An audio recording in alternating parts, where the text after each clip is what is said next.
Welcome to the launch of Faces of Hunter Hill. This is early in the piece.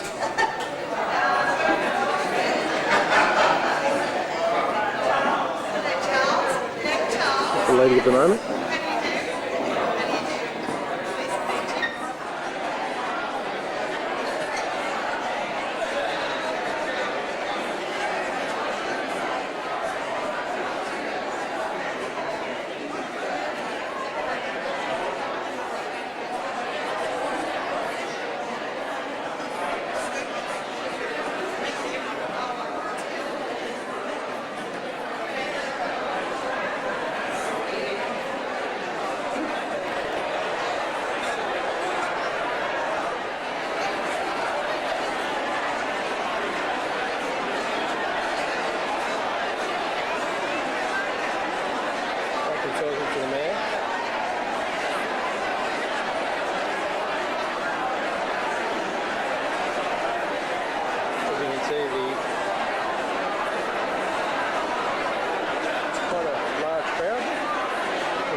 Ladies and gentlemen, the Mayor of Hunters Hill, Councillor Bruce Lucas.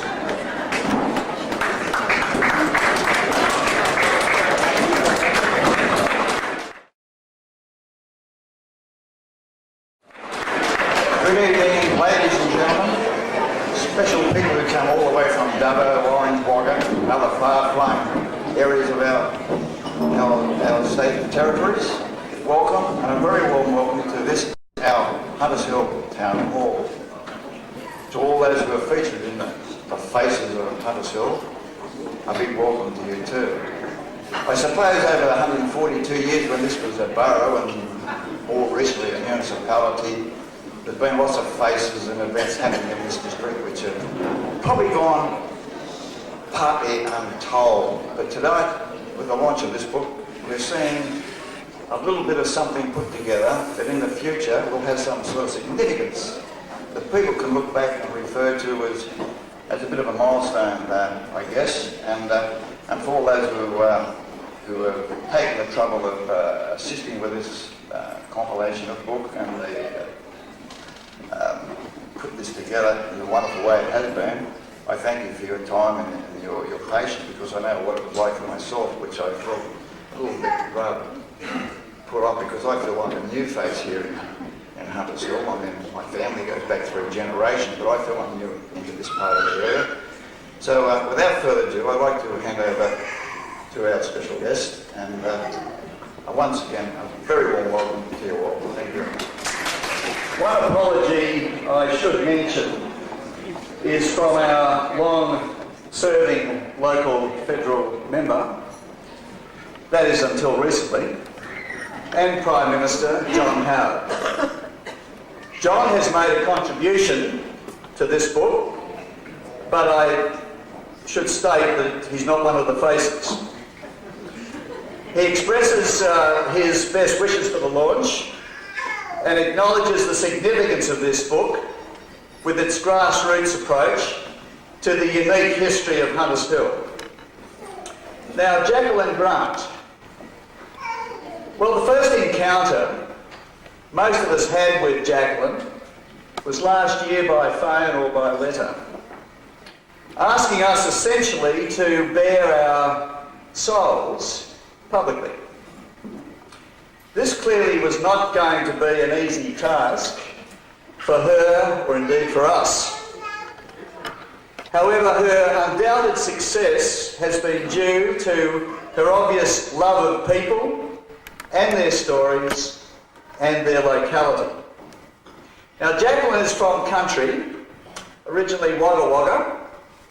She's always had a love of English, honours at school in English and Latin, and later graduating a BA from Armidale University, and then teaching English at high school. She's married to Peter Grant, and with 3 children has spent the last 20 years in Orange. Now, Jacqueline, turning 40 is not easy for anybody.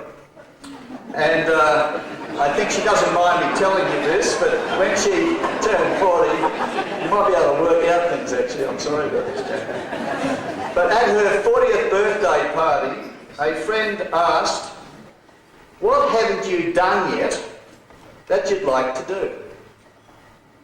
And immediately she just answered it without thinking, "I want to write." And that's exactly what she's done for the last so many years. Postgraduate studies in local history followed, and then a series of books on family, on ordinary but interesting people, and places like her recent book on the people of Orange. So the Irish convict John Grant, the McDonoughs of Wagga Wagga, the first GP in the colony, Martin Mason, whose descendant Ro Tidswell lives in Hunters Hill, are some of the books that she's done. But the Orange book and the positive reception it received became the inspiration behind this challenge, Faces of Hunters Hill. Jacqueline Grant.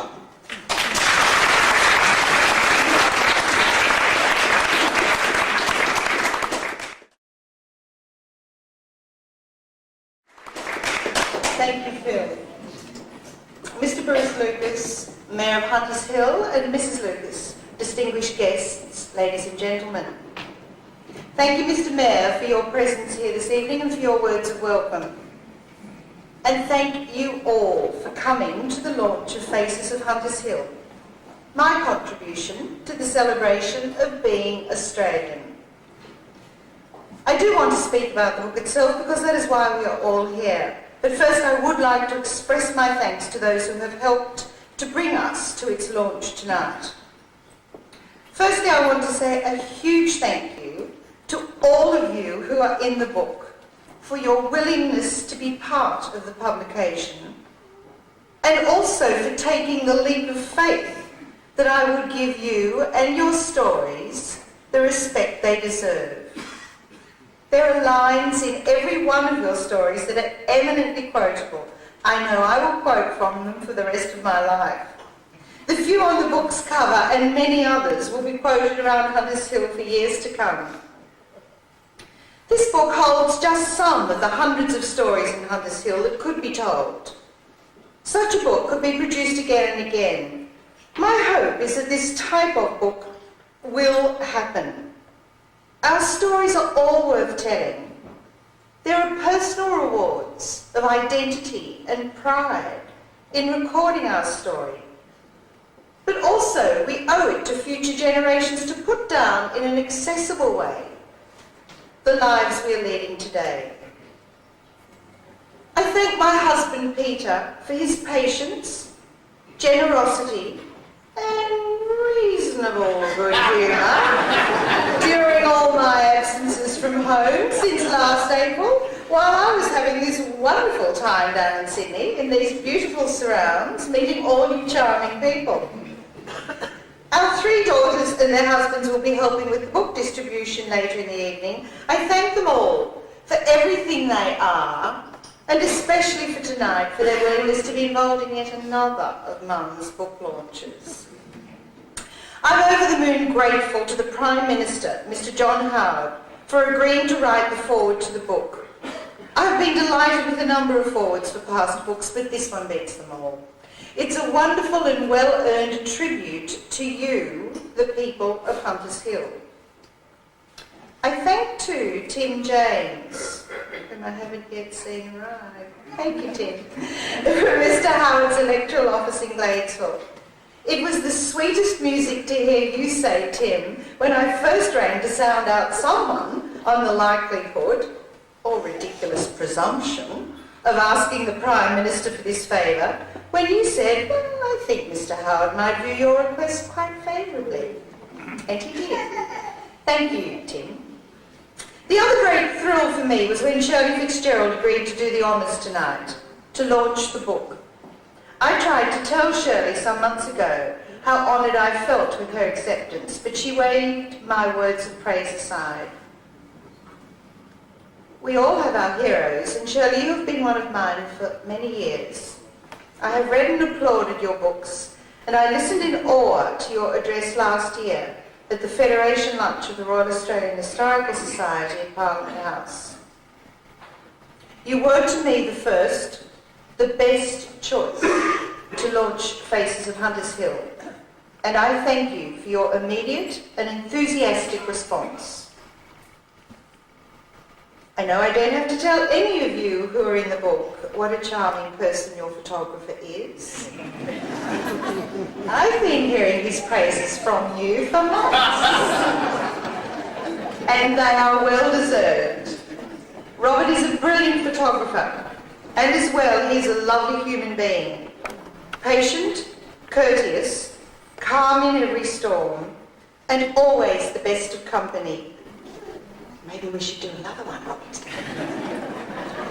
I express my gratitude to the Hunters Hill Council, the Hunters Hill Trust, and the Mookaboola Fellowship of Australian Writers for their assistance and support, especially for tonight's launch. Many others have helped and encouraged me, and you are given acknowledgement for this in the book.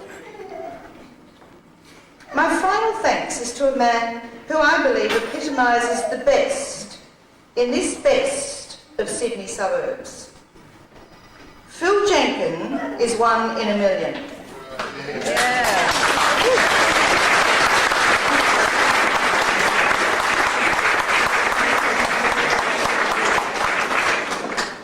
Thank you.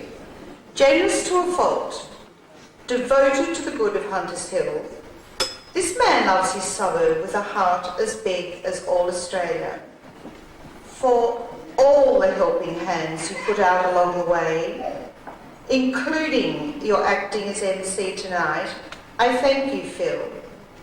And I hail you, Phil Jenkin, as a great citizen of Australia.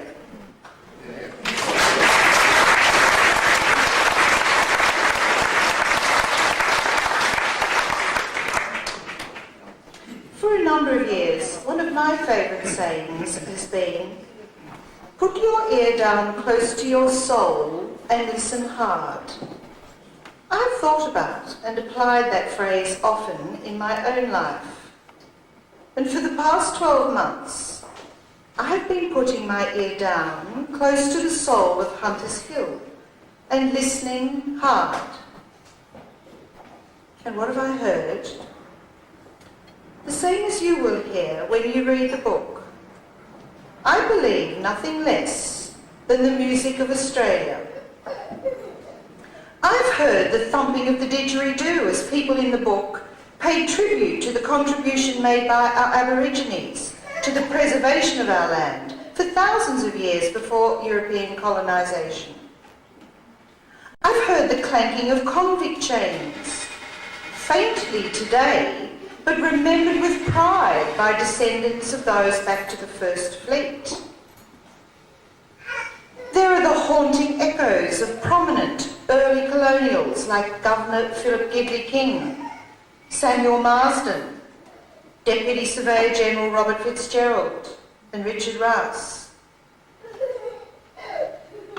There's the clamour of diverse cultures of forebears from around the globe, Scandinavian, Spanish, Russian, Irish, Scottish, and the music of more recent arrivals from the Baltic states, Europe, Britain, the Middle East, the Americas.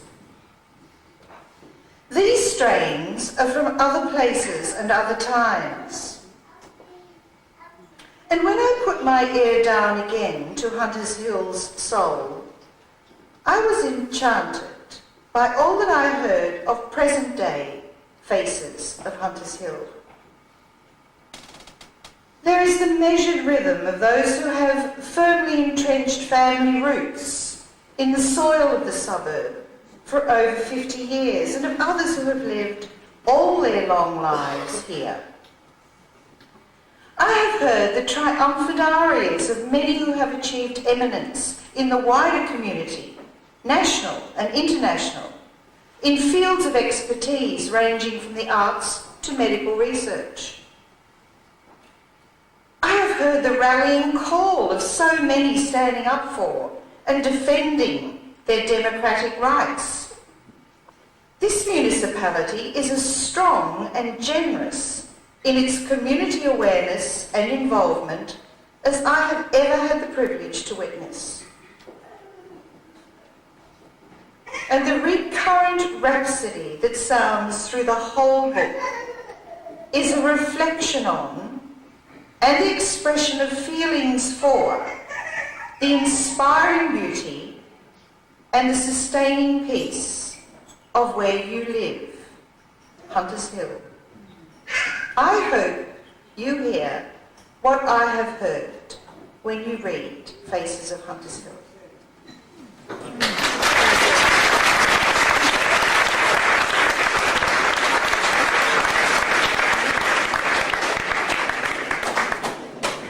Robert Bruce. I'm not sure, Robert, whether you are related to the legendary Scottish leader, Robert the Bruce. Your background, I think, is Scottish. And so, Jacqueline, that's probably your next book, I think. But Robert is also from the bush, however, was educated across the way at Riverview College. And he has always been interested in photography. I think when he was at college, he took out his trusty second-generation Brownie, a box Brownie, and used to take the photographs for the magazine at school. And that was his hobby also when he was on the land. After leaving the land in 1984, his hobby became his profession. And his friendship with Colin Beard and Max Dupayne stimulated a love and a passion for black and white photography, which is arguably the best medium for capturing the character of people. He has a successful practice in both domestic and commercial photography and has been involved in a number of exhibitions and books. Robert, can I add to what Jacqueline said? We all appreciated your friendly nature, the time you spent, and the care you took in your work. Robert Bruce.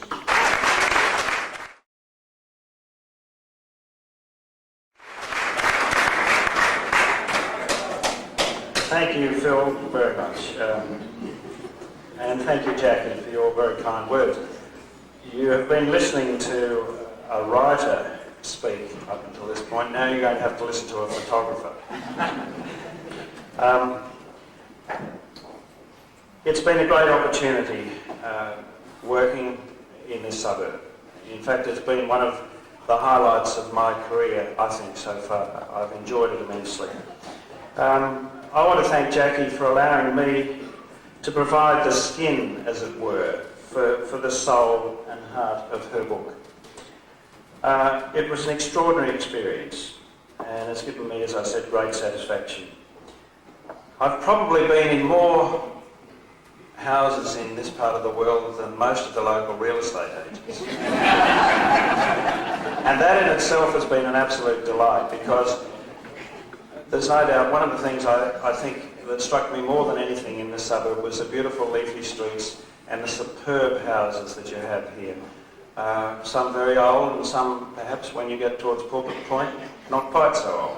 But all providing a wonderful community of spirit of the whole village of Hunters Hill. Father Paul Glynn, who was the very first person, I'm not sure that he's here tonight, but he was the very first person I photographed. He has written in his little story, "Reading a good book purges the emotions." Well, I would have to say that photographing this book has certainly stirred and purged my emotions. And it has left me with very fond memories and a lot of new friends. Many of you have written how they love this suburb, and all I can say to you is that I love it too. Thank you.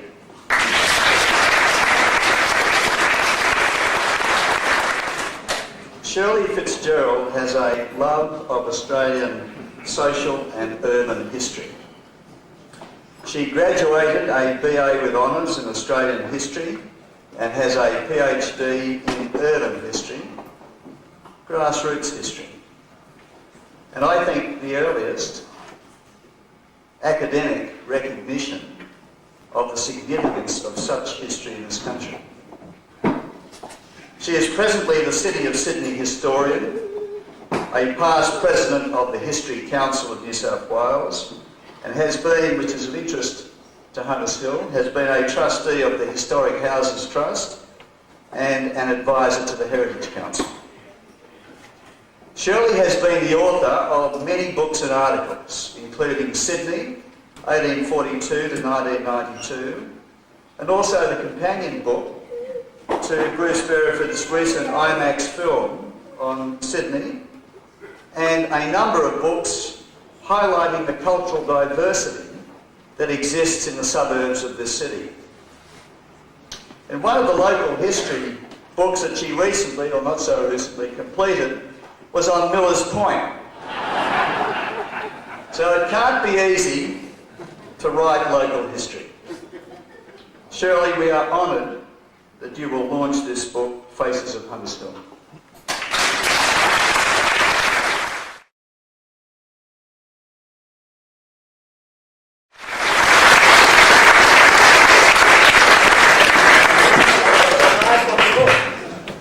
Which I understand you people haven't seen yet.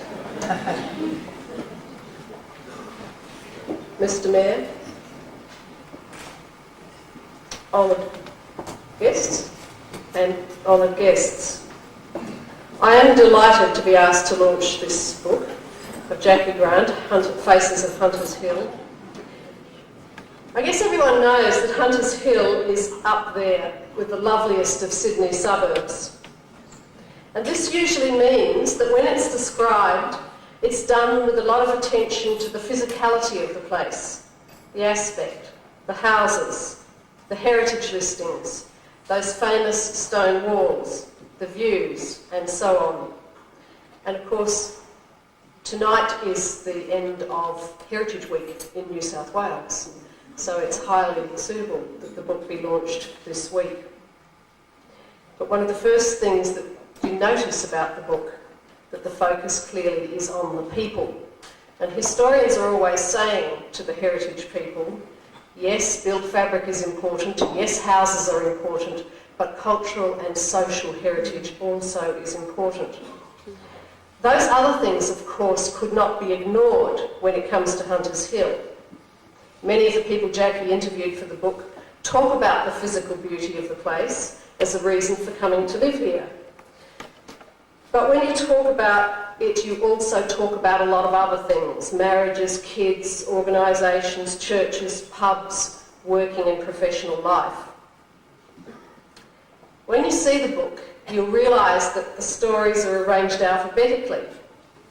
Now, I have to say that this struck me as a bit alarming at first when I saw it, and a heavier editorial hand might have tried to categorise what you'd said and try to organise it into some sort of a pattern. But by the time I got to the B's, I realised just how well this approach works for building up a feel of community. There was Philip Bradford, who only arrived 2 years ago, sharing a page with Norma Bronson, recording the tales of her grandfather catching the ferry with Banjo Patterson when they were both schoolboys.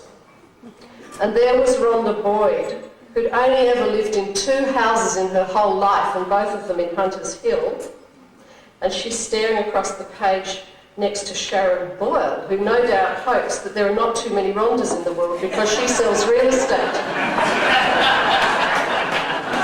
The juxtapositions and the coincidences are repeated throughout the book. In reading it, themes do emerge, events occur and reoccur, stories and myths come and go, personalities loom up and wander off the pages, and slowly a picture builds that is told through many different voices. And this is exactly how communities are, and in this case this is Hunters Hill. And then there's the photographs that Robert's just spoken about.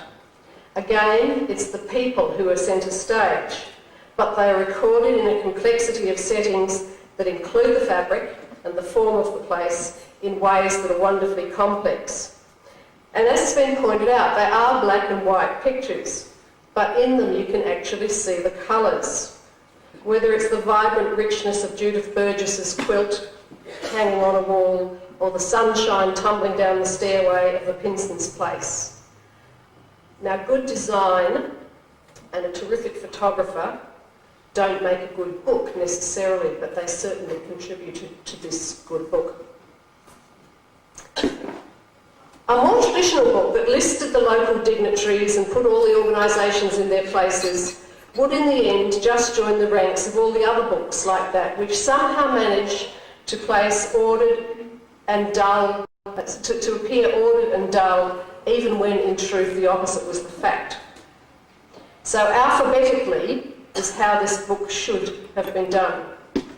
And the way to read it, I think, is to just sit down and read it, from A to Y. And that's Nancy York, who's the last entry. I know you're not going to do that. I know that on the way over here tonight, my partner, who was also seeing the book, was saying, is this one in it, is that one in it, and flicking all over the place. And I know you're going to do that, but at some stage sit down and just read it. And in the end, you'll discover that the sum is much greater than the parts. The alphabet doesn't privilege old families or local luminaries. And there are a great many famous people in this book, from the world of law, from politics, trade unions, from journalism, faces you see on television, artists who paint. But famous people, you discover, do ordinary things, and so-called ordinary people do astonishing things. And it's all here just alphabetically.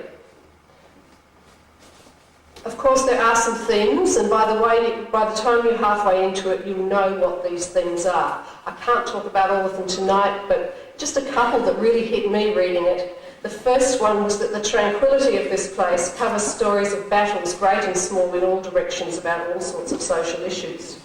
Of course, Hunters Hill is famous, not just locally, but internationally, for its association with actually coining the term green bands from the Battle for Kelly's Bush. Now, that story is part of the story of Kath Lahaney and of many other people in this book. But there are many other battles that are recorded in this book at many other levels. I enjoyed reading Robin Christie's plea for keeping the heritage qualities intact when she talked about, let's make sure we keep some houses without makeup. And there's John Boots telling us about the Woolwich People's Action Committee, balaclavas at dawn, as he put it, and observing, wisely, that privileged communities carry a greater responsibility for social action. And the second thing that came out to me, reading this, is about the ethnic complexity of the place, and that was quite surprising to me and unexpected. The list in the front of all the names is as complex, in fact, as the listings have always been historically for Hunters Hill. One of the things I thought when I was reading this is that when, as a nation, we can tend to become mean-spirited and inhuman in our approach to newcomers to Australia, as I think currently many of us are behaving,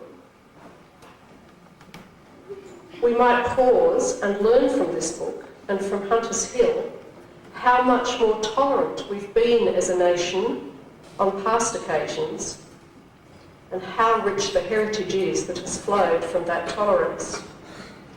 Jules Joubert, who bought up the first land in the 1840s, by the 1860s he was reminiscing about his punt on buying up land in Hunters Hill.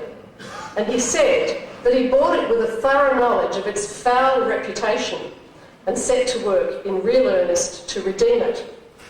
What he was referring to was the fact that it was surrounded by the Field of Mars, which is now Ryde, which was a hangout for recently freed convicts, the Tarban Creek Asylum for the Insane, which is now the site of the Gladesville Hospital, and just across the water Cockatoo Island, where a lot of convicts were working hewing stone to build the new colony. It's difficult to understand today that Hunters Hill didn't always have the pleasant leafy reputation that it had back then. I think Hunters Hill has redeemed itself over those last 200 years or 180 years. And this book that tells the story, because of the links back into that history and the ongoing vibrancy of the people who live here, is a wonderful record of a place that I guess you all feel privileged to live in, and I feel very privileged to be able to launch this book by Jacqueline Grant, The Faces of Hunters Hill.